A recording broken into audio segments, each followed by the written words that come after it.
The Real Survival 101 FD back here with another informative video dealing with disaster preparedness, safety training, and survival. So some time ago, I shared about how you can grab, one of these little small jars of bouillon cubes. This contains, let us take a quick look, about 25 cubes per jar. Okay, you can throw this in, a get home bag or a go bag. I certainly have it in mine, as well as stored in my vehicle, a part of my vehicle preparedness kit. Of course, you're not going to make this the complete meal. This is what you call a meal helper. Bouillon cubes, okay, if you put them in hot water, they dissolve and they give you a nice broth.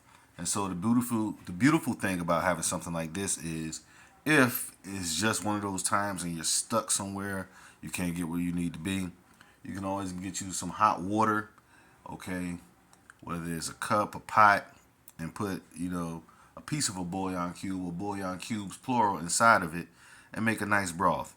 Now, you get you some good books on foraging and how to, identify herbs and mushrooms in the wild. Then surely you can, gather you some mushrooms, or, maybe something like dandelion, things of that nature, the grains and the heads, okay, and make yourself, a nice little soup.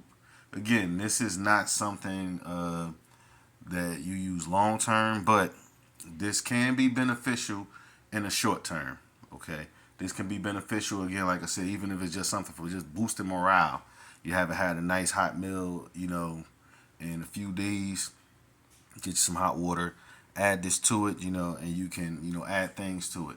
You can get you, I personally carry little packs of rice, not a bunch, maybe 2 inside of my go bag. And again, this can go a long way.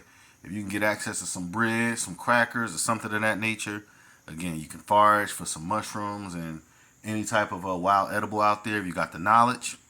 And you can make you a pretty decent meal that'll get you by until you can get to where you need to be. All right, so again, get these things while you can, put them away. It's better to have them and not need them than to need them and not have them.